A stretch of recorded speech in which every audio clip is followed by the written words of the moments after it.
आउज़ुबिल्लाहि मिनश्शैतानिर्रजीम बिस्मिल्लाहिर्रहमानिर्रहीम। Dear students, कैसे हैं आप? उम्मीद है आप सब खैरियत से होंगे।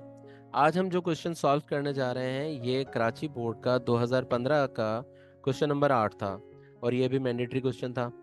देखिए, डेटा में हमें कह रहे हैं गिवन में balances extracted from the ledger of Mustafa traders on March 31 2015 before adjustment are as follows. Adjustment से पहले के बैलेंसेस हैं ये, यानी आपके अनएडजस्टेड ट्रायल बैलेंस है बेसिकली। डेबिट बैलेंसेस हमें दिए गए हैं सारे, जिनका डेबिट बैलेंसेस में हमारे पास है cash, merchandise inventory, office equipment, purchases, salaries expense, office supplies, prepaid insurance, accounts receivable, sales return and allowance, furniture, Mustafa drawings, transportation and rent expenses. इसके बाद है हमारे पास क्रेडिट बैलेंसेस, और क्रेडिट बैलेंसेस में हमारे पास है sales, purchase return and allowance, Mustafa capital, allowance for depreciation, accounts payable, commission income, जबकि इसका टोटल भी है 15,54,000। डेटा फॉर एडजस्टमेंट में हमें गिवन है मार्च 31 का डेटा फॉर एडजस्टमेंट है।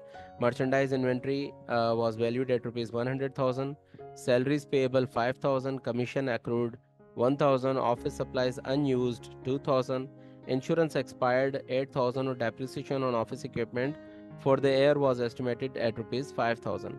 रिक्वायर्ड में अगेन हमें यही कह रहे हैं जिस तरह के लास्ट क्वेश्चंस में कहा गया है, prepare any two of the following closing entries in journal and income statement and balance sheet. तीन चीज़ों में से कोई सी दो बनानी है। हम यहाँ पर इनकम स्टेटमेंट और बैलेंस शीट को बना रहे हैं। तो चलिए आइए इस क्वेश्चन को सॉल्व करते हैं। इनकम स्टेटमेंट पहले बनाते हैं, फिर हम इसकी बैलेंस शीट बनाते हैं। स्टूडेंट्स, हमने यहाँ पर इनकम स्टेटमेंट का फॉर्मेट बना लिया है। सबसे ऊपर बिजनेस का नाम आ जाता है, फिर इनकम स्टेटमेंट, फिर डेट का फॉर्मेट आ जाता है। इनकम स्टेटमेंट शुरू करते वक्त हम सबसे पहले सेल्स का अमाउंट लिखते हैं। देखते हैं कि हमारे पास सेल्स का अमाउंट कितना गिवन है क्वेश्चन में। देखिए, सेल्स हमें गिवन है 7,50,000। ये हम लिख देंगे यहाँ पर 7,50,000, थर्ड कॉलम में लिखेंगे। सेल्स में से हम माइनस करते हैं दो चीज़ें, सेल्स रिटर्न एंड अलाउंस। यहाँ पर हमारे पास क्या गिवन है चेक करते हैं। सेल्स रिटर्न एंड अलाउंस है, और क्या सेल्स डिस्काउंट भी है, चेक करें। Cash, merchandise inventory, office supplies, purchases, salaries, office supplies, office अच्छा ऊपर ऑफिस इक्विपमेंट था, prepaid insurance, account receivable, sales return and allowance 5,000, furniture, Mustafa drawing, transportation and rent expense. हमारे पास सिर्फ सेल्स रिटर्न एंड अलाउंस है, sales discount नहीं है। अगर सेल्स डिस्काउंट होता तो उसको भी हम यहाँ पर लिखते हैं और इसमें से माइनस कर देते हैं। 5,000 का सेल्स रिटर्न एंड अलाउंस जब हमने माइनस किया तो हमारे पास नेट सेल्स आ गई 7,45,000। इसमें से हम माइनस कर देते हैं cost of goods sold. Cost of goods sold के लिए सबसे पहले हमें चाहिए होता है ओपनिंग इन्वेंट्री, और इसकी वैल्यू हम थर्ड कॉलम में लिखते हैं। मर्चेंडाइज इन्वेंट्री ओपनिंग 80,000 हमें गिवन है। फिर हम चेक करते हैं परचेजेस, नेट परचेज हमें चाहिए तो उसके लिए हम सबसे पहले परचेजेस लिखते हैं। परचेजेस हमें गिवन है क्वेश्चन में 5,20,000 के। ये देखिए 5,20,000 के परचेजेस है, मैंने यहाँ लिख दिया 5,20,000। इसमें हम ऐड कर देते हैं ट्रांसपोर्टेशन इन। चेक करते हैं कि हमारे पास है ट्रांसपोर्टेशन इन। यस, हमारे पास ट्रांसपोर्टेशन इन है 4,000 रुपये का, ये हम यहाँ लिख देते हैं। तो इस तरह हमारे पास ग्रॉस परचेज आ गया 5,24,000। इस ग्रॉस परचेज में से हम लेस कर देते हैं purchase return and purchase discount. देखते हैं हमारे पास क्या है, परचेज रिटर्न है या परचेज डिस्काउंट है, या दोनों हैं। सेल्स है, purchase return and allowance, Mustafa capital, allowance of depreciation, account payable, commission income. हमारे पास सिर्फ परचेज रिटर्न एंड अलाउंस है 5,000 रुपये का। इसको हम माइनस कर देते हैं 5,000, तो हमारे पास आ गया नेट परचेज 5,19,000। जबकि हमारे पास ओपनिंग इन्वेंटरी थी 80,000 की, तो 5,19,000 ऐड किया तो हमारे पास टोटल इन्वेंटरी हो गई 5,99,000, यानी ये है goods available for sale. Total जो इन्वेंट्री हमारे पास रखी थी जिसको हमने बेचना था उसका अमाउंट था 5,99,000। इसमें से हम एंडिंग इन्वेंट्री माइनस करते हैं। Ending inventory in this case is given 100,000, तो ये 1,00,000 रुपए की एंडिंग इन्वेंट्री हम माइनस कर देंगे। तो हमें पता चल गया कि कॉस्ट ऑफ गुड्स सोल्ड है हमारी 4,99,000। 7,45,000 की हमने नेट सेल्स की थी, जिसमें से 499,000 के हमारे कॉस्ट ऑफ गुड्स सोल्ड है। इस 499,000 में को जब नेट सेल्स में से माइनस करेंगे तो हमारे पास आ जाएगा ग्रॉस प्रॉफिट 2,46,000 रुपये। अब हम चल के चेक करते हैं अपने admin and journal expenses.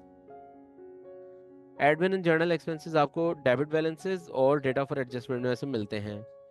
Cash, merchandise inventory, office equipment purchases, salaries expense है 55,000, जबकि यहाँ कह रहे हैं सैलरीज पेएबल है 5,000, तो टोटल सैलरीज एक्सपेंस हमारे हो गए 60,000 के।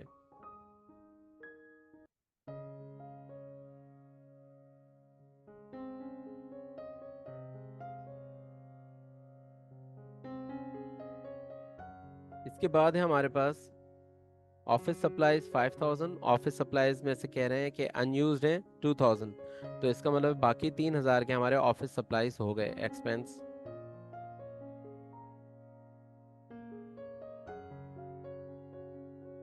3,000। ऑफिस सप्लाईज के बाद है प्रीपेड इंश्योरेंस, इसकी एडजस्टमेंट चेक करते हैं। इंश्योरेंस एक्सपायर्ड ₹8,000, इंश्योरेंस एक्सपेंस हो गया।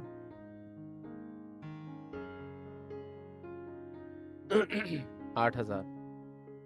इंश्योरेंस एक्सपेंस के बाद है हमारे पास account receivables as return and allowance furniture, Mustafa drawings, transportation and rent expense 50,000, और रेंट एक्सपेंस का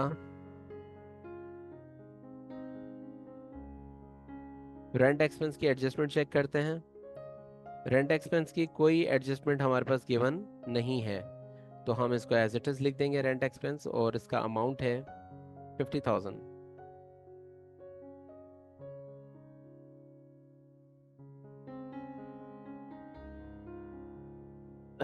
बैड डेबिट बैलेंसेस में से हमारे सारे एक्सपेंसेस हमने नोट कर लिए हैं। अब आते हैं डेटा फॉर एडजस्टमेंट में और देखते हैं कि यहाँ पर कौन कौन से एक्सपेंसेस हमें गिवन है।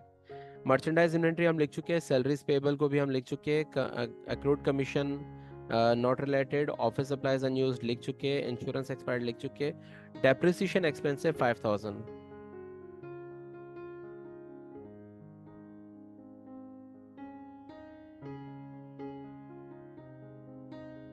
तो इस तरह हमारे total admin and journal expenses हो गए 1,26,000। 2,40,000 का हमारा ग्रॉस प्रॉफिट था, उसमें से 1,26,000 माइनस किया तो हमारे पास आ गया नेट प्रॉफिट।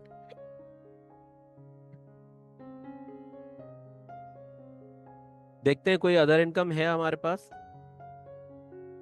कमीशन इनकम है 4,000, जिसमें से अभी भी एक्रूड कमीशन है। ओके, 4,000 की कमीशन इनकम है और एक्रूड कमीशन है 1,000, यानी 4,000 तो हमें मिल चुके हैं कमीशन इनकम के। 1,000 हमें हमें अभी मजीद मिलना है, तो टोटल कमीशन इनकम हमारी हो गई 5,000 की।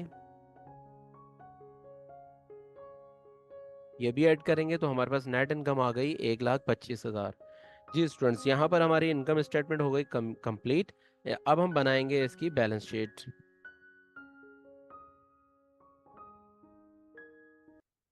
स्टूडेंट्स, हमने बैलेंस शीट का फॉर्मेट बना लिया है। बैलेंस शीट में सबसे ऊपर कंपनी का नाम, फिर बैलेंस शीट, फिर एज ऑन March 31, 2015 आ गया। और अब हम इसको शुरू करते हैं और डेटा में से जो जो डेटा हमें मिलता जाएगा बैलेंस शीट आइटम्स का, उसको हम यहाँ लिखते चले जाएंगे। चलिए देखते हैं। डेबिट बैलेंसेस से हम शुरू करते हैं हमेशा और इसको टैली करते हैं। जो भी डेटा मिलेगा, जो भी हेड ऑफ अकाउंट हमें यहाँ पर मिलेगा, उसको हम डेटा फॉर एडजस्टमेंट से भी टैली करते हैं हमेशा। कैश है हमारे पास 1,00,000 रुपया और उसकी कोई एडजस्टमेंट नहीं है, तो हम कैश को एज इट इज लिख देंगे सेकेंड कॉलम में।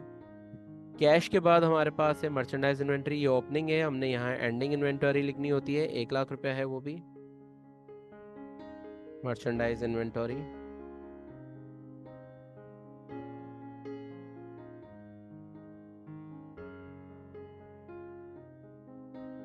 मर्चेंडाइज इन्वेंटरी के बाद हमारे पास है ऑफिस इक्विपमेंट 3,00,000, ये फिक्स एसेट है।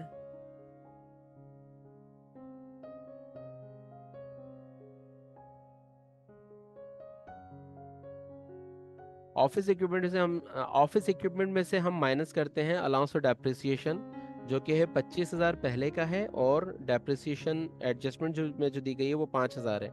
दोनों को प्लस करेंगे तो 30,000 की हमारे अलाउंस फॉर डेप्रिसिएशन है। ये हम माइनस कर देते हैं इसमें से।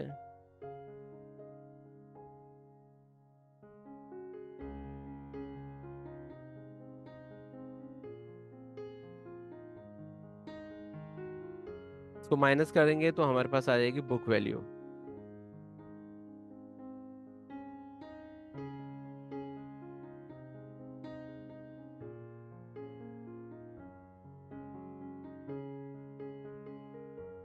That is equal to 270,000। इसके बाद है हमारे पास परचेजेस, ये इनकम स्टेटमेंट आइटम है। सैलरीज एक्सपेंस भी वहाँ जाता है इनकम स्टेटमेंट में। ऑफिस सप्लाईज हमारा एसेट होता है, लेकिन इसमें से जो अनयूज्ड है वो सिर्फ 2,000 है, तो हम यहाँ पर ऑफिस सप्लाईज 2,000 लिखेंगे।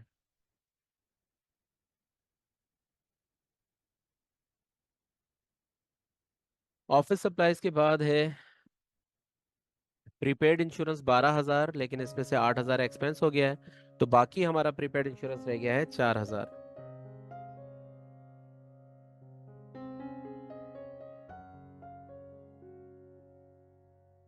प्रीपेड इंश्योरेंस के बाद अकाउंट रिसीवेबल है 200,000, और इसमें कोई अलाउंस फॉर बैड डेट्स नहीं है, तो इसलिए अकाउंट रिसीवेबल भी सेम आ जाएगा एज इट इज।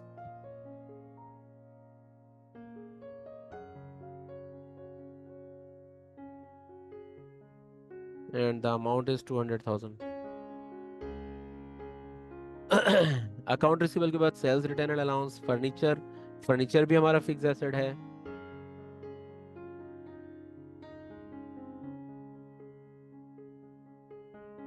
चेक करते हैं फर्नीचर पे कोई हाँ अलाउंस फॉर डेप्रिसिएशन है क्या।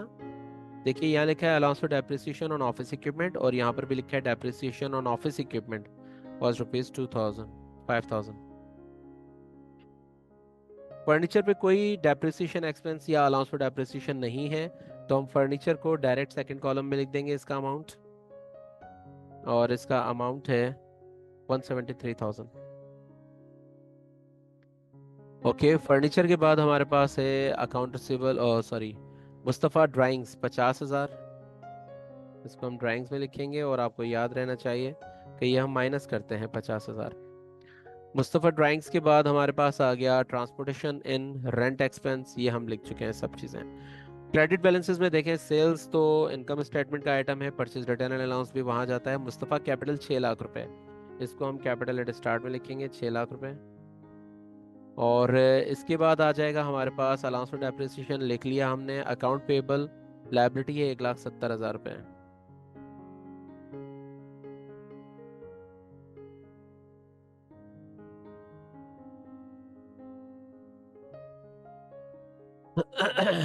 अकाउंट पेबल हमने लिख लिया। कमीशन इनकम ये हम वहाँ ले चुके हैं। अब हम आते हैं अपने डेटा फॉर एडजस्टमेंट पे। डेटा फॉर एडजस्टमेंट में मर्चेंडाइज इन्वेंट्री 1 लाख रुपए की हम लिख चुके हैं। सैलरीज पेबल 5,000, ये लाइबिलिटी हमारी सैलरी पेबल। सैलरी पेबल के बाद है हमारे पास एक्रूड कमीशन यानी कमीशन रिसीवेबल, ये हमारा करंट एसेट है।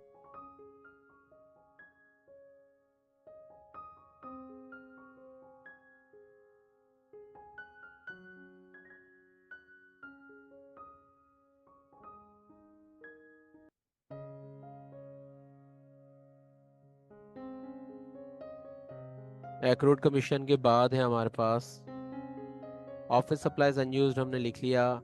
अनएक्सपायर्ड इंश्योरेंस एक्सपेंस को हमने एडजस्ट कर लिया। डेप्रिसिएशन एक्सपेंस भी हमने ले लिया।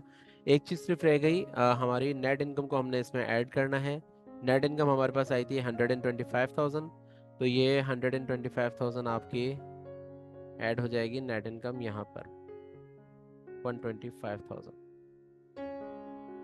जी स्टूडेंट्स, हमने अपनी बैलेंस शीट मुकम्मल कर ली। बैलेंस शीट में टोटल एसेट्स की साइड पर आ रहा है 8,50,000, और टोटल इक्विटी साइड भी आ रही है 8,50,000। तो इस तरह से हमारी ये दोनों साइड्स इक्वल हो गई, और हमारा ये क्वेश्चन कंप्लीट हो गया।